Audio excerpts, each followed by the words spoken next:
And it's like the type of person that you are right now is not the type of person that you want to be. So why are you referring to that person for advice? And I'm just going to like shout out to anyone listening who's like, oh, I say that all the time. You know how I am. Right. Or you can't teach an old dog new tricks, or this is just how I am. I'm always late. I never remember names. That's not permission. Like, I want you to just stop and slap yourself because you may not be good with names now, but the fact that you're aware that you're not good at names, you could get better at them, right? Yeah. The fact that you say like, oh, that's not, who I am, you know how I am. Well, then that means that you're stuck in your ways and you're not open to some sort of change.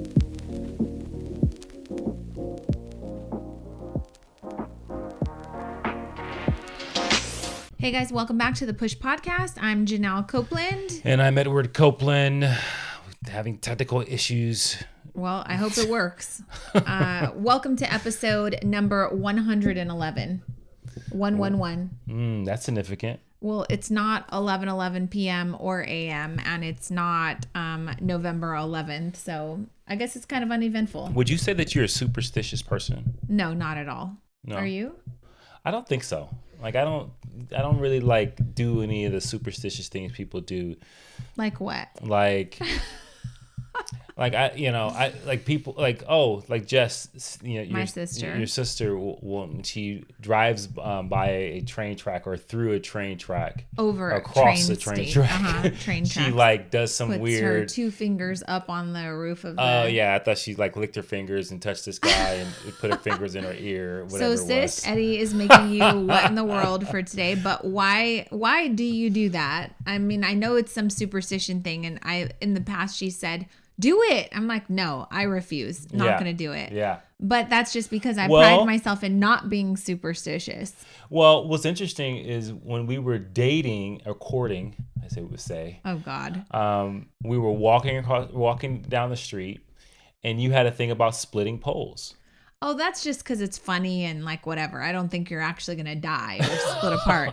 But like, oh, I thought it was like a thing like your relationship was like cursed or something if you split the pole. Well, it was a funny thing that I'd say like, don't split the pole. Then, we're going to have relationship issues. I don't know what I said. I think it was from a movie. Like you just don't split the pole.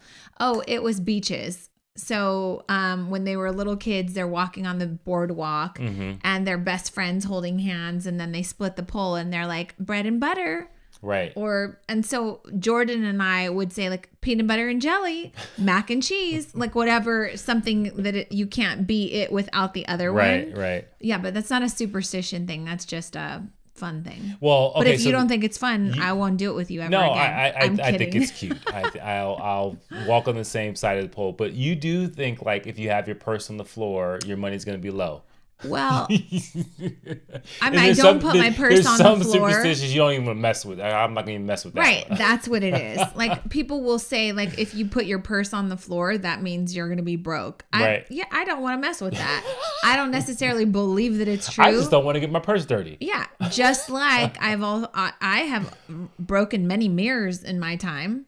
Oh, but I'm not going to say like, oh my God, I'm going to have 9 years of bad luck or however. Right. How's the thing even get started? Also, it's just so like strange. If you walk under a ladder, I'm pretty sure you're not going to die. I've walked under ladders purposely just to show people nothing was going to happen. Okay. Well, for you, you guys recently saw Candyman. Yeah. And you have no problem saying it several times. Don't say it right now. Don't say it right now. Kidding.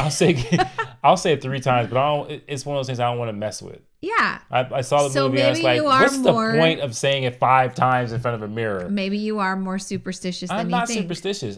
You'll say it, but you don't want to. I do not think some disgruntled black man is going to come out and kill me. I mean, I don't want you to chance it because I kind of like you. And if bad stuff started happening to you, I'd be like, you shouldn't have said it. Superstitions continue to thrive because people they say to themselves, I'm not superstitious, but I ain't going to do it.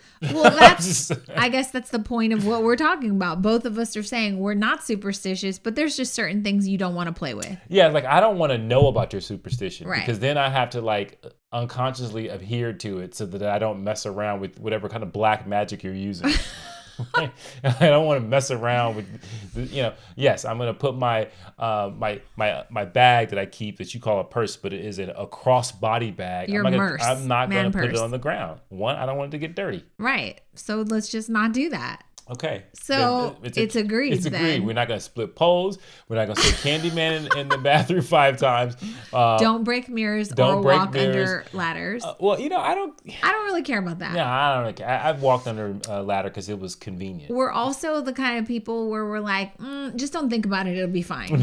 Like, that's how I feel about ghosts. Like, people ask me, like, do you believe in ghosts? I'm like, I don't really think about ghosts because I don't want them to believe in me. I truly believe if you think about ghosts often, you will see ghosts. I agree with you wholeheartedly.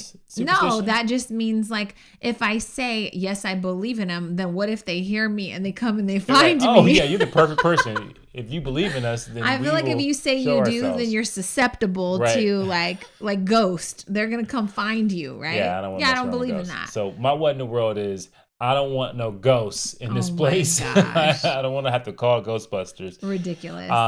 But there are like creepy videos that you see online. I don't want to see them.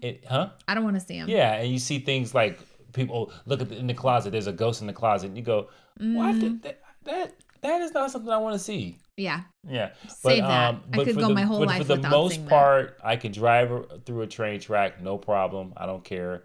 Cross a black cat. Yeah. Pretty sure I've done that many times. I'm pretty sure I couldn't. No, I think it's the black cat crosses your path. Or whatever. Yeah. You can't I even see black cats all the time. You can't even control that. Yeah. So I want to know if you guys are superstitious. If no, because then they're going to tell us about their superstition. And then we're like something like coincidence. Like coincidence is what drives this thing. So don't suck us in. Yeah, like somebody broke a mirror and fell on the mirror and died. And they're like, oh my God, it's bad luck. No, you died because you were clumsy. It was your time. Right. Okay, moving on. We were sitting last night on the couch, just kind of having a conversation. Chilling like a villain? What? We were chilling like a villain. True. Okay. And one of the things I think that's great, I didn't hear you. One of the things I think that's great about us being married, are we married 17 years or 16? I think this January makes it 17. Okay. So almost 17 years. Thank you for that reminder. We still have good conversations with each other. Yeah, I like talking to you. I like talking to you too. You got some shit to say. Wow. Okay. Well, we're sitting there the other night and you said that procrastination has been something that has been coming up for you, not for you personally, but you wanted to talk about that on today's episode. And I was like, okay, why? So tell the people why we're talking about this. Yeah, well, because obviously you know that we encounter a lot of people, whether we're coaching people, leading people, and I get into these conversations. And a lot of times, many of the conversations I get into, they are really good podcast episodes, but sometimes I forget. So sometimes but we can't talk about sometimes everybody. You got to remove the names to protect the change the names of the innocent. Guilty, not the innocent. No, I'm just joking. But there's a particular person that has been really approaching me and talking to me about their health and wellness, right? And so, we spend a lot of our time on like wellness, and I think that we are getting into an age where we're probably gonna have to spend a lot of time, not just on wellness from a standpoint of just your physical wellness, but mental wellness, because mental health is a big deal. But I am reading a book right now, just so you know, but it's called Brain Fog. And the whole book is about how foods, ruin your cognition. They don't help you think straight. They don't, like omega-3s, the fatty acids, like you need to have a ton of that. And they kind of break down like the American diet does not give you enough omega-3 fatty acids, which help develop brain cells.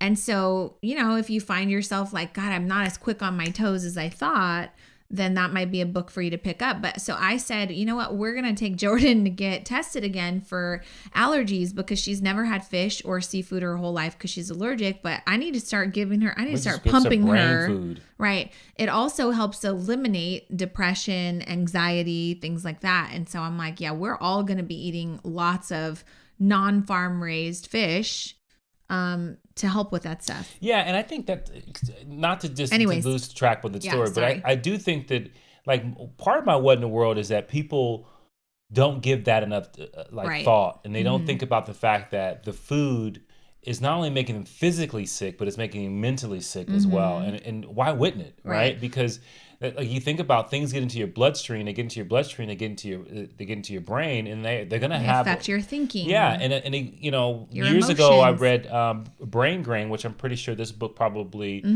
is somewhat aligned to, and how inflammation really can make you have brain fog, and leads to Alzheimer's and dementia and all those type of things. And so the point I'm it trying makes to you make want to is, like not have toast ever again. But well, I'm validating what you're saying, and that is we spend a lot of time not only on physical health and trying to stay healthy, but also mental health and psychological health and like long-term health. And so that's important to us. And when we teach, like we just got back from teaching a ton of business owners in Atlanta at the Ultimate Sugar Show. And one of the things we're going to talk to you all the time is about your health. Yeah. And we're not going to tell you like never eat cake. Obviously, I owned a bakery for 12 years. But, when you're not feeling your best, which is why I picked up the brain fog book, hey, am I having brain fog? Well, probably because I've been in 3 different time zones in the last 2 weeks. But, it's always good to kind of educate yourself on that. So anyways, where are you going with that? Well, this person's asking about health. Well, I'll say this too. The last thing I'll say about the wellness thing is that there are perfectly good therapists in the world, and I think that. But you ain't one of them. Well, we sometimes put on that hat, and I think that people will say, "Well, what makes you qualified?" Well, I do think we're in a place where like we've read a lot, we've surrounded ourselves with enough information to help people through things. Now, I'm not saying that we clinically can get help anyone through those things, but I do think that there is a certain level of expertise that we have adopted or have developed over time, and it's come also from people experience and understanding human behavior. Right. So I say that all to say this. So this gentleman keeps coming. I say gentleman. This person keeps coming to me, and like I'm challenging them, right? And they have said that they want to get in better shape. They're worried and concerned about their health, and they've been struggling with some mental health issues. And so my first thing is when people struggle with mental health, my first thing is, okay, what are you doing with your body, right? Because you got to get your body right in order for you to get to your place where you can get your mind right. And you don't mean have a 6-pack. You mean I'm just saying you got to create energy. You got to Mm-hmm. move. You got to do things that help you get to a place of clarity. Like a lot of times when we have anxiety, we have all this energy that we don't do anything with. Right. And so because we don't do anything with, there's no way possibly you can think clearly. Right. Right? Because you're so wound up. Like you thinking, when you get into anxiety, people think, okay, I'm thinking about the future. I'm thinking about what if this happens? What if this happens? What if this happens? Oh my God, I didn't do this. So this is going to happen. And then all of a sudden, all these things compound and you can't think clearly. And if you eat like shit, you feel like you don't have energy. But if you haven't exerted enough energy and movement, you go to bed and your body is like, we didn't do enough, so let's think. Right. Like, let's overthink right now and overanalyze everything. So then you take like serotonin or something to make yourself go to sleep, and then in the morning you're groggy, so then you're drinking coffee, right? Right. It's so called it's this borrowed vicious cycle. It's called borrowed energy, right? And so I think that I do this. I drink coffee. I drink. I like to get coffee. I like the taste of coffee. I like the taste. I like the feeling of caffeine. But I also know that I'm borrowing energy from tomorrow. Right. So I try to stay away from So coffee. if I drink coffee today, I'm probably gonna have to drink coffee tomorrow. Right. And so I think that that's the thing that people need to understand is that if you're living off borrowed energy, at some point that bill will come due. So this individual, I've been really pushing and challenging and saying, okay, like what are you doing? You could start now. And one of the things that I keep hearing from this individual is all of these reasons, right? Reasons why they can't do it, reasons why they need support, reasons. And I told him this thing. I told him a quote. I said, there's 2 things you get in life. You get reasons or results. But unfortunately, you can only count results. Right. Reasons don't actually count, because you can't take anything with that. And so every time I give this person something, they take it and they're really like, motivated. Like, oh, that was good. Thank you for that. Thank you for that. And so one of the things that I have learned is that I do not like when I give me someone an inspirational talk or whatever, I do not take that verbal or nonverbal confirmation as like I made an impact, because I think people get on a high And then as soon as you leave the conversation, the laws of reduced intentions come into play. And so now they regress, and all of a sudden they're just not as motivated. So this person started exercising, then stopped, and then stopped. And then every time I seem to get a reason, and I can't understand why they keep procrastinating. Like why they keep putting it off. And I get into this conversation with this individual, and it's like, I'm not sure what's the benefit of waiting. Right. Like, what's the benefit of waiting for all the stars to align before you actually start this fitness journey? And this person never can answer it, but they're still compelled to wait. And so it really got to me, because I was just like, I wonder what it is. Yeah. Like, what is it that, like, you're fearful of your health? It's not like you're like, and I can't come to the realization. The only thing I can think of is that old quote from Eric Thomas is that you can't outlast your old you to get to your new you. Yeah. And I think that you stay with what's familiar and comfortable before you're willing to challenge yourself and do something that is outside of the norm or outside of what you normally do. Well, it's a form of self-sabotage, procrastination, right? And I think it's like, you have to, we want to be right all the time. We don't realize it, but we want to be right. And if we have certain habits of unhealthiness, I don't work out, I'm unfit, like it becomes a part of your identity. It becomes a part of your routine. It becomes your habit. And I feel like your mind wants to make you right, and it wants to stick with the familiarity of the routine that you've created all this time. And so you say consciously, I want to be fit. I want to lose weight. I want to start the diet. But then you routinely kind of go back to what's familiar. Right. And so, it's a form of self-sabotage. And so I think that's what we're going to talk about today is, what are you procrastinating in what area of your life? Because there's many areas of your life. We often talk about like the 10 life categories, which I'll name them for you so you can see, as I'm naming them, are you creating some sort of procrastination in this particular category? Because when you brought this up to me the other day, I was like, okay, so he's procrastinating. But the reality is we all procrastinate. Yeah, absolutely. And that's really what we're talking about today is like, we are not coming from a place of perfection. There are still many things that we're procrastinating on. And I think that's why we work well together, is because, we'll bounce a topic off of each other and then I'm like shooting holes in it, right? So, well, we procrastinate too. Example would be, we know, and every time we travel and get on a plane, we know that we have not written a will. We haven't taken care of what happens if we die, right? Well, that would suck because we have 3 kids that would be trying to figure out how to access our bank accounts and take care of our businesses. And that's not something we would want them to have to deal with. But it's also something we've been talking about for many months, and we've been procrastinating and kind of putting off. Why?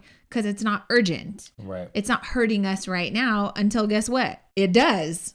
Yeah, and it was interesting. We were talking about that, and we were referring to that show that we got caught up in called 9 Perfect Strangers, right?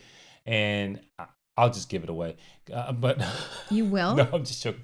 But there's a scene in the show where they simulate that these people are going, death is imminent, right? That, there's a fire started, and they think that they're gonna die.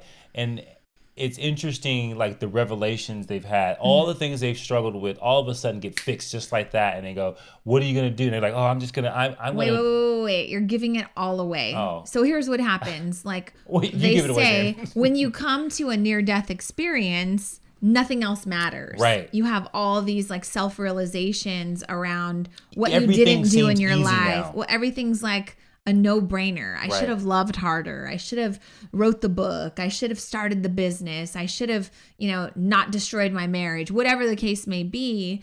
And you have these really clear moments when your life's about to come to an end. And so in this show, they simulate your life ending. So they go through all this rage though, oh my God, we're going to die. It's the end, blah, blah, blah. And everyone's in a panic. But then after the panic kind of, settles, it's what would you have done differently? Right. And then you get to this place of you start to regret. And then through regret, I think that's a place of vulnerability, and you start to get vulnerable and you say, God, I just wish I had an opportunity to do this all over again. Right. And it's so funny when you were saying that. All I had to think about is that movie In Time where they had their time on their wrist. Oh yeah, that freaks me out. And they kept getting credits and stuff like that. But what if you lived your life and every time things that really mattered, not just little things, but things that really mattered, and you put them off, you actually lost time. Well, I think it'd hold people accountable because it's like like an odometer or like your gas reader, you know, like, hey, or what if it was like extra credit, like Mario Brothers, like every time you did something good, you like gained a new life or like a new amount of time on your life. I think for people like us, we like to keep score and we're competitive. I'd be like, yes, I'm totally beating you right now. Right. But it would be interesting how the type of decisions you would make if you knew that it was going to, it was actually killing you. Like every single time you put something off that you know you need to do slightly killed you a little bit. Right. That would be interesting. Like I think every time, but the reality is when it comes to your health and when it comes to your overall wellness, every time you do put something off, it actually is killing you a little bit, right? Like if you eat a hot dog, it takes 36 minutes, 38 minutes off of your life. Seconds or minutes? Minutes. It's minutes. So if you like Costco hot dogs, I really do trouble. like Costco hot dogs. Yeah, those hot dogs are so large. That's an hour at least minimum. I probably have gone. 2 Costco hot dogs a year. No, you have more than that. No, I don't. Yeah, I haven't had a Costco hot dog since I can't even recall. I think you've had enough. I think you should shut up. So here are the life categories, the 10 life categories. As I name these, let me know if there's an area that kind of triggers something and you're like, I'm for sure procrastinating around that. So number 1, time management, productivity. Yeah. Yeah. I mean, maybe I should name them and then we'll go back. Well, I think just, okay. Because then I forget. Do? I say that the thing, well, people might go, how do you procrastinate time management? Well, if you're putting off planning, that's putting off the ability to have good time management. Well, what's funny is like I'm a creative. I love, vision boards. I love planning. I love markers and colors and stickers and stuff. But I have found that can be a form of procrastination because it's like you're sitting there planning to do all this shit, but you really just need to do the shit, right? So that could be a form of like I'm self-sabotaging and I'm procrastinating when it comes to time management because I'm planning out too much productivity, but I'm actually hindering my productivity. So the planning is getting in the way of action. Right. Like everybody likes the idea of planning because it's like a new, right? Right. But to actually do the thing, sometimes you don't have enough time for that. And that's probably my biggest problem when it comes to procrastination. The idea of something sometimes can simulate what it actually feels like to get it done. And so you almost get gratification just by the idea of, oh, I need to start doing this. Right. Oh, we need to start, planning the wheel. Oh, that feels good. And you feel like, oh, I did it. Yeah. You do that on Mondays, I think. Like Mondays are our day together. We have team meetings. We host calls. And come 3:00, we've been on some sort of Zoom for 8 hours straight. And I'm like, we've done nothing today. And you're like, what are you talking about? Like, we've done so much. Actually done something. I'm talking about the But I feel like we haven't. We haven't achieved anything. I mean, like, we did what was on the list. But I'm like, God, we keep talking about all this stuff. But that's interesting because I think that is what you just said. Like say for example, if you plan the one time let's say you planned on a Sunday and you worked the plan all throughout the week. Yeah. But part of the plan was I got to be on a call, I got to do a Zoom call, I got to teach the students. Like all those things are kind of the things that are part of the plan. That's actually being in action. Yeah, but I want credit for the actual, like, I want to feel like it was partly productive. It's like we're talking about the whole plan for the week. We spent the whole damn day talking about the plan. Like, I'm upset about it. So I don't get a check mark. I don't get extra credit. No extra men. Like, it's just like a wasted day. Anyways, moving on to category number 2. Are you procrastinating around your health, your fitness, your wellness, self-care? And I just want you to know when we say self-care, that doesn't mean just getting a massage because that's a form of rest. That could be you procrastinating. I can definitely be guilty of that. I want to go spend a day at the spa when I have 3,000 other things to do, right? Yeah, and I think what's important to really outline is like there's a difference between like taking action and then there's wasting time. Right. And then there's non-action. Okay. right? And so like non-action is kind of like a Buddhist principle. It's like you are intentionally, deliberately not taking action around your health or wellness. No, because that's part of your health and wellness. Okay. Right. So today, for these 4 hours, I'm not going to take action. I'm going to rest. Mm-hmm. This is going to be the time that I rest and recharge. And so this is my non-action. I'm lost. So there's a difference between like, if I squander my time, so I set intentions to do something, but because I allowed myself to get distracted, because I allowed myself to fall into a place where I was comfortable, I hit snooze, I stayed in bed, I didn't get out of bed. That's not non-action. That's a lack of discipline, right? That's not taking action. But if you said, hey, tomorrow, when I wake up at 4 in the morning, or let's just say 8 o'clock in the morning, I'm going to spend from 8 to 12, and I'm actually going to sit back and I'm going to take non-action. I'm going to rest. I'm going to recover. I'm going to go get a massage. I'm going to go and go to a meditation, and I'm going to sit in that meditation for 8 hours. Jesus Christ. Or for 4 hours. That sounds like a lot of wasted time to me. But what I'm saying is that it's deliberate. It's intentional. Right. Because your goal is to recharge. Your goal is to get to a place where you replenish your energy so that when you go to take action, you're taking action at a greater place. Yeah, I get where you're going with this. I guess that's why I said I was confused, because I asked if you're procrastinating around your health and fitness, and like you took it to a whole self-care thing. Like you should take 4 hours off to rest and recharge. I'm talking about people who are procrastinating around their health and wellness. Like, I'll start the diet next Monday. Like your friend who you're talking about, which is the whole point of this podcast. No, and you're absolutely right. I'm not saying like only reason why I brought it up is because you have to make it clear to yourself what you're doing. Right. He's not taking non-action. He's wasting time. Right. He's not. You're saying he's not being purposeful. He's not like our students intentional. who are entrepreneurs who are working too much, grind every single day. And we're saying you need to have a day of non-action. Right. We are definitely prescribing that for entrepreneurs. That's what I'm saying. Yeah. Sorry. Got it. Okay. Moving on. Category number 3, organization. Maybe like your home. Is there something you're procrastinating? The answer is yes. Our garage needs to be cleaned out. Right. Period. Add that to your to-do list. Just talking about it feels good. I think it's done already. It's not. Category 4, wealth, finances, and budgeting. I'd say, yes, we have areas of procrastination there. Right. That could look like, I get my mail, I check my mail once a week, and I throw it in a drawer until I get around to it. That's procrastination. We just got back from vacation. I'm pretty sure we have a pile of mail. Yeah, you got to get it done. Okay. And we're doing all this on Sunday, cleaning the garage, going through the pile of mail.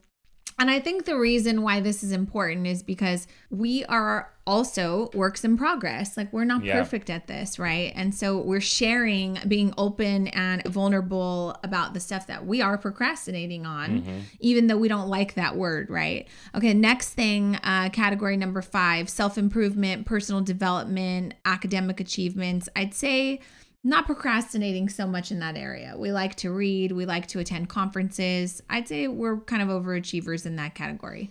But there are certain things like I pay for certain subscriptions. You do too, where we want to be more stoic or whatever the case may be. Vocabulary word of the day. And you just, okay, I didn't get around to that today. Right? Right. 100%. Okay. Category number 6. Your career or your business. Is there something you're doing where you're procrastinating around some sort of career advancement or something that you need to be doing in your business? The answer is likely yes. I mean, I have 10 million ideas that I've planned out, written out, talked to the team. And there's just at some point, like we have to just take action on this stuff. Yeah, and this one's a tricky one because I think that for people who are listening, when they're thinking about their career, they're thinking about, well, I go to work every single day. When they're thinking about their business, they're thinking about, well, I work on my business every single day. And I think where the procrastination shows up is that a lot of times, even in your career or in your business, you've got to set like long-term goals and you go after like the small short-term goals that are aligned to your long-term goals, and people put off things that require delayed gratification, right? And so I think that is something that's huge, where you need to be working on something very specific for your career that may not pay off for 3 years. Right. And you put it off because there's no instant gratification. Like to your point, where if I'm not getting a score back, then I feel like I didn't do anything. Yeah, I definitely need scores. Right. But I think that for those that know that you're not going to get a score, I think you have to be really clear with, well, what does good look like? What's the outcome that I want, that I can at least say, okay, I can feel good about this? Because at the end of the day, what procrastination leads to is shame, guilt, regret. All things that tear away from your self-image, that tear away from your self-esteem, and ultimately tear away from your confidence. Right. Category number 7 that you might be procrastinating around is relationships or connectedness. I know that if you have an elderly grandparent, you're probably not calling them as much as you can. Yeah, that could be something, I didn't get around to it today. And oftentimes, when someone passes or you lose someone, it's always the regret of, I should have called more. So there's procrastination around that. And that feels awful, because I've been there. Or you just simply pouring into your relationships. You know that it's important to maintain relationships and show up for your friends and say yes to events, but you keep putting them off. So maybe you're procrastinating around that. Category number 8, spirituality. That could be faith. That could be your beliefs. I'm not going to lie. On Sundays, we have a lot of stuff to do. So oftentimes church takes a backside. But I think, well, that's... Are we procrastinating on it? I don't think we're procrastinating, but it's something that kind of looms for me. Is we should probably go to church once this year. So, not that necessarily we need to go to church this year, but it'd be nice, right? I mean, it's just one of those things. I know what you're saying. Yeah. It's just I really want to make sure that for everyone listening, it's clearly defined. There are things that maybe are just not a priority at the moment, which sounds really bad when you say church stuff, exactly, or your spirituality. So hold the teach out on that. Let me go through the categories, and then we'll go back and kind of refine. Yeah. What does it mean? Are you procrastinating? Are you being lazy? Or are you just not being planful? Or does it not fit on your priority list in this current season, right? And so the question is, are you procrastinating around your spirituality or faith? That could look something like, I'm in a really terrible season right now, and I know that if I were to, go to a church group or reach out to certain people or read my Bible or journal or do something that would help me manage these emotions better, that I would be able to get through this quicker. If you're procrastinating any of those things, then you're actually making your life worse, right? Okay, category number 9 would be social, fun, creativity. Is there something creative that you've been procrastinating? I mean, I've been wanting to take a pottery class for many years. I kind of dragged my feet around that. By the time I got around to looking it up this summer, I had already missed the first 3 classes, didn't do it, whatever. That's what procrastination gets you. Last category, community or giving back. So that could look like, I really want to volunteer once every Sunday or one Sunday a month, at the downtown LA homeless shelters. I've been wanting to do that for many years, haven't got around to it. Procrastination. Okay, so now let's go back to each of those categories, which we'll list in the show notes, because we often talk about these life categories. I guess you could do some sort of report card, which we do have an episode on. I'll link that as well, like an adult report card. But if you were to go through each of these categories and ask yourself, where am I procrastinating the most? Would it be around your business? Would it be around the organization of your home? Would it be around your time management? Would it be around your health and wellness? And that's kind of the point of this, is what's the definition between procrastination and, hey, you know what? That just doesn't fit in my priority list right now. So it's making me feel like crap because I know that I need to do it, but it's also not a super pressing thing. And so the conversation with you and I the other night was about Well, there are a million things that you could create shame and guilt and feel like a piece of shit for, because there's no way that anyone is ever winning in all of those categories. I want to be very clear. We are not winning in every single one of those categories.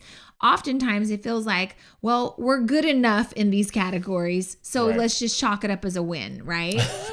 And it's the truth. But I think that to me, like, procrastination shows up is if you look at those 10 things and you have a specific goal or a specific outcome or lifestyle that you would want in those things, and you know that this is what you want, like your aspirational values or goals or whatever it is, hey, I really, really want to get better in my spirituality, but you take no action. To me, that's when you're procrastinating. Right. Procrastinating is such an intimate thing. It's because it really speaks to what you really desire, yet you take no action on it at all. And so that's why it came to me to have this conversation about the person that I was speaking to, is because they talk to me about it all the time. So I know it's like a deep-seated desire to get more healthier. Right.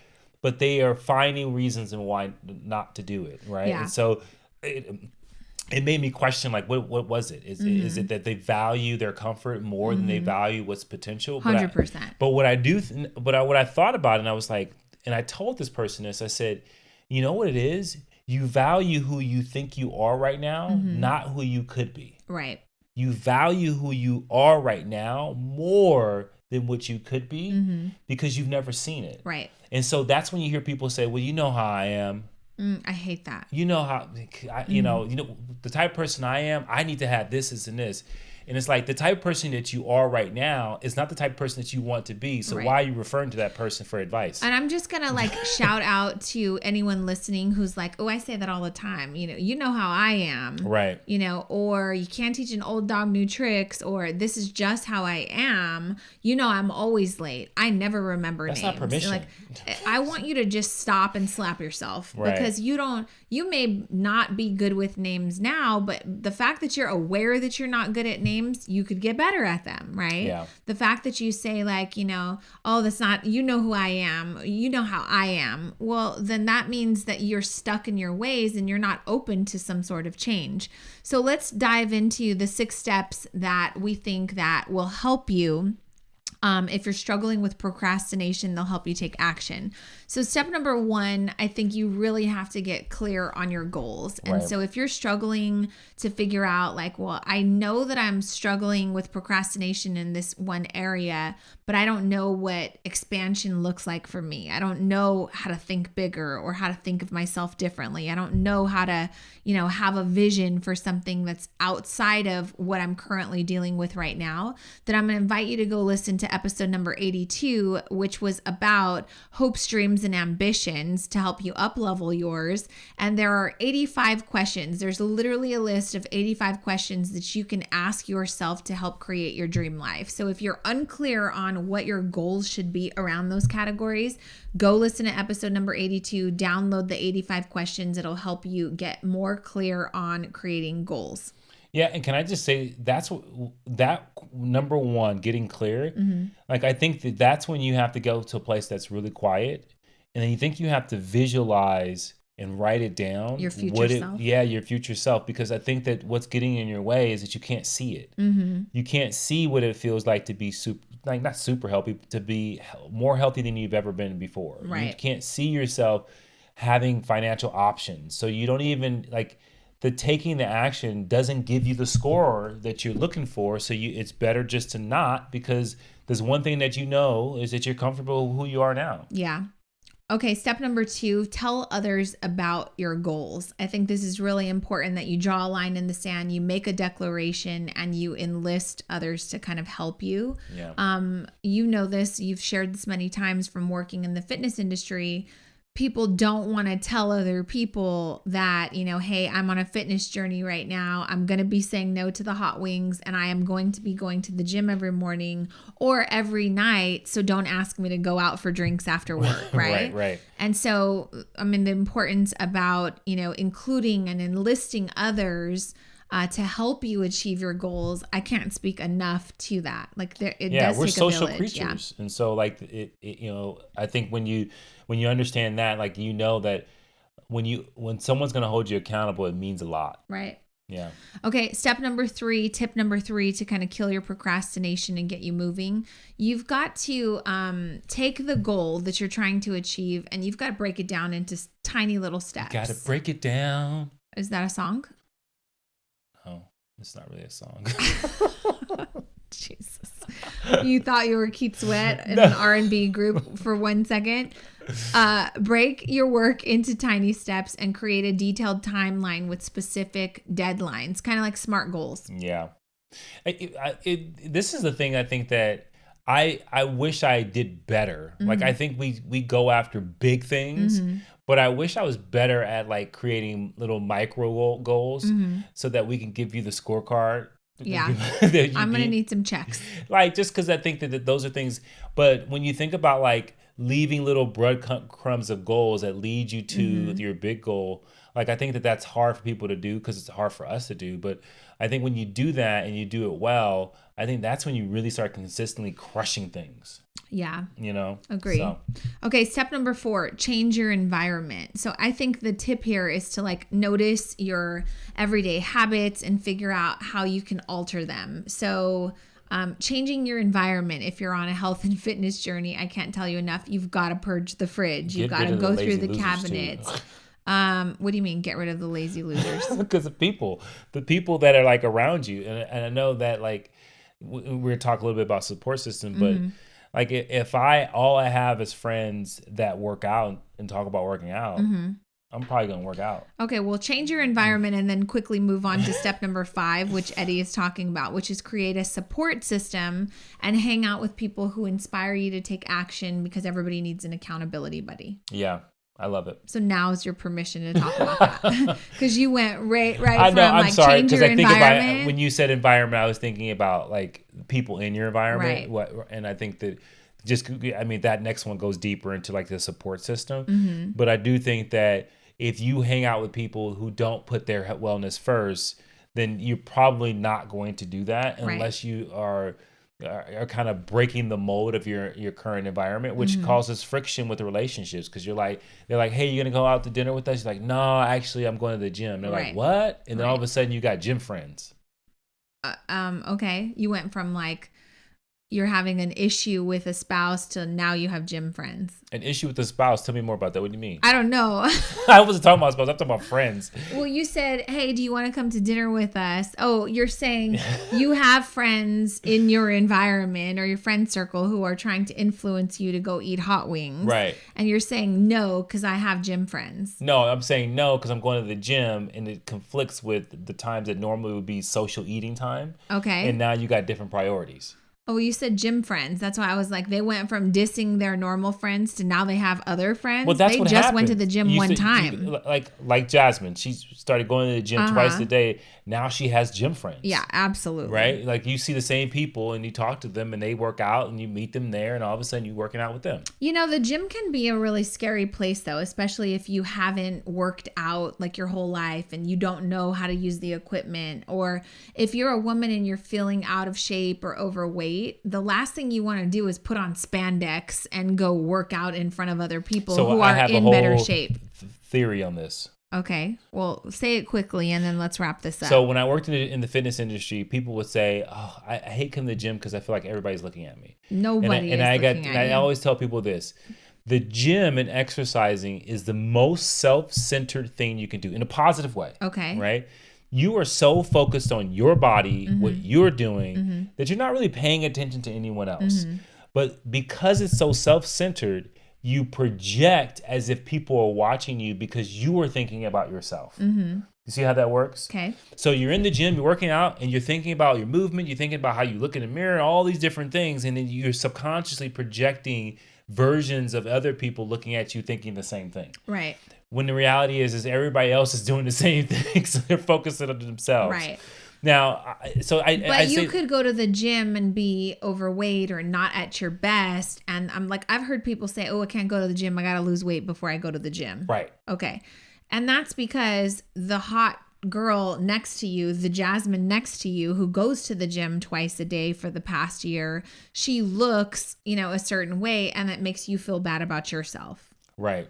So there's many ways to look at this. Right. And I think that's something you got to get over, because if you're comparing yourself to someone that you don't even know their story, you don't know they've been freaking going to the gym 2 times a day, and this is your first day, and you're comparing yourself, that's probably not an accurate comparison.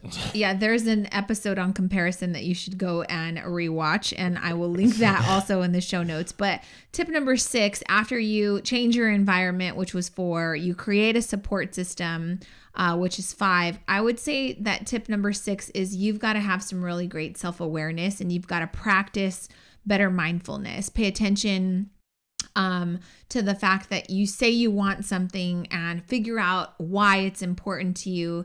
And you've got to develop some discipline around it, right? But you have to be mindful and have good conversations with yourself in a non-judgmental way. Yeah. Right? Because then easily you could be like, I told myself I was on a diet. I told myself I was going to start this business. I told myself I was going to do this, but then something happened, or, I fell off, and now I'm a loser, and now I'm lazy, and I'm just a deadbeat. And that's not true.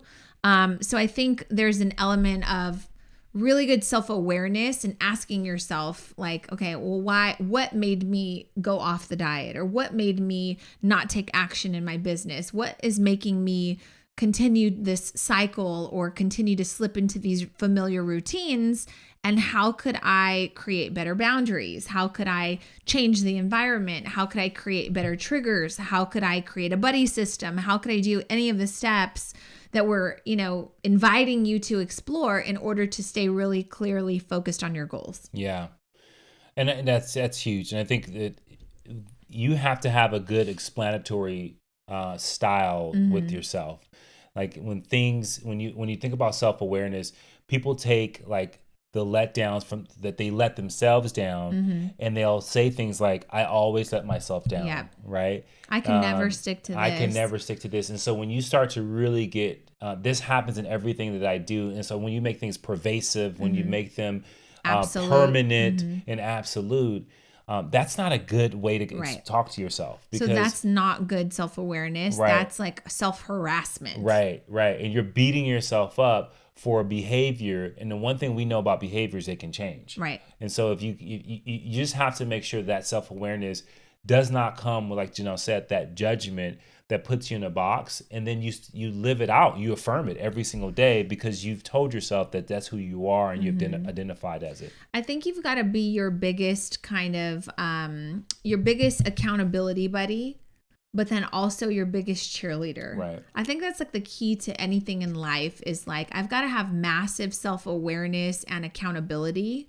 but I also have to have like massive love with myself. I've got to be graceful. I've got to be really, I've got to cheer myself on in a positive way that's helpful, right? Because we hear it all the time. Like, you say things to yourself that you would never say out loud. Right. And I think being mindful and choosing your words wisely will really help you have better self-awareness and have a better relationship with yourself to not feel like a lazy loser. Yeah. So I hope this episode was helpful for you. These are things, every topic that we share on the Push podcast, these are things that we're in practice of, we're helping people with, we're helping ourselves with, maybe we're helping our kids with. And so that's the point of this podcast. Absolutely. Is to have conversations that need to be had.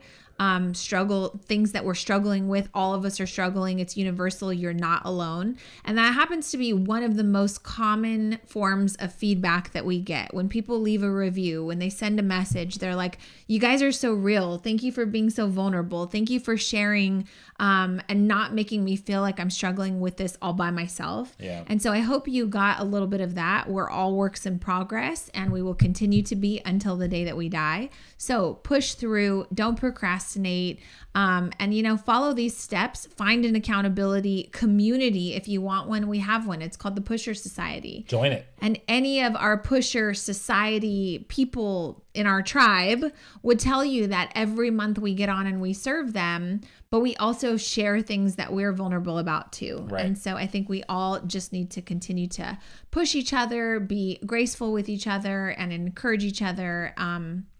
And that's it. That's all I have to say. My name is Janelle Copeland, and I am done speaking. Oh, wow. What is this? Clubhouse. Oh, does anyone even get on that anymore? I don't think so. All right. See you guys next time and push through. Bye.